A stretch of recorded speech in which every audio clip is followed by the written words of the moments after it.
So the sun visor, it's not as bad, but there are some dirt marks, and since I've changed the whole interior to beige color, this is a bit more gray color side.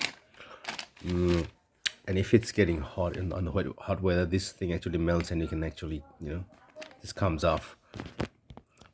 So I've decided to change this as well. I know the finish will not be as good as the factory finish, but it'll be much cleaner and it matches the other the beige color interior. So what I'll do is I'll not film the whole process. You just have to slit through on this side in the middle, and then I think it splits in the middle into two and hinges through this rod there, and it should have some sort of skeleton inside supporting as a padding. And to get this mirror out, strip off the glue or anything left behind, and I'll just put the new one on, just wrapping it around. So it should be pretty straightforward, but yeah, let's see when we get there. So I open it up. So this is the like a soft plastic type material, foamy type. It's got a skeleton inside. You gotta get the mirror off, and then we're gonna pull everything out. And these are the points where there's 4 points, 3 actually, that sort of glues together. So when I'm putting it back together, I'll put glues in there, so there's a touch point, and I'll be putting glues all around, and like that, cover it back up, and then put up tape here just to have a tight fitting. Yeah, so I have pasted one side, glued one side, and the next bit is I'll put this one on top, line them up, and spray on top of this side and spray on this side as well, and and just try and cover it up like this. And once that's done, it'll line up. Then I'll have to take it out and cut around it. So I ended up cutting a bit more, especially on this side. I think you should cut it around it rather than this little triangle. The reason being, when I fold it, there'll be 2 little holes that will appear, so I might have to.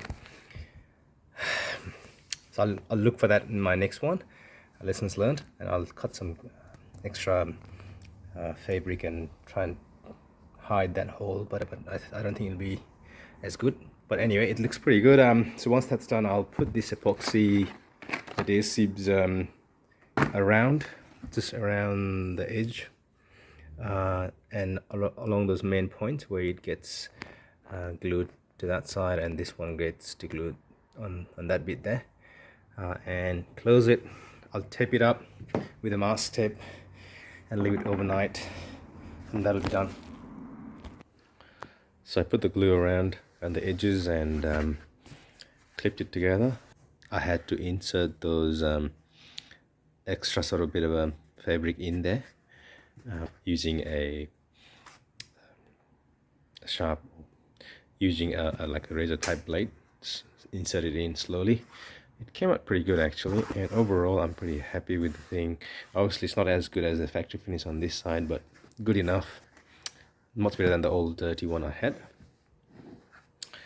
So yeah, I didn't leave a few marks, but I think while it's stuck up there, maybe, yeah, I don't know, maybe it's still seen. I think it'll be seen. Anyway, I'll try and put some patch of paint to reduce that bit, but pretty happy.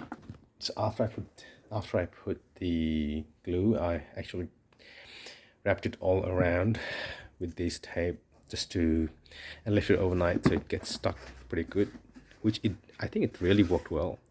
Without that tape, I don't think it would have worked. It could have stuck as good as it has now. I will next is to put the mirror in, just there. The mirror is just clips in, so there are 1, 2, 4 clips, and goes into these 4 bits, and you'll just literally just press it in, and they are identical, so you can put it left or right, doesn't matter. One thing to note is when you put this skeleton bit inside, just you got to be mindful, because they are mirror image, so you could fit it in both, but you got to be mindful of which side you are putting in. So the one way to do it is just to hold it and try and move it which way it moves. So this one's on the driver's seat, so it's got to move that way, and it's got to swivel that way, so you just got to check the swivel underneath here. Yep, so the mirror is in and it's all looking good.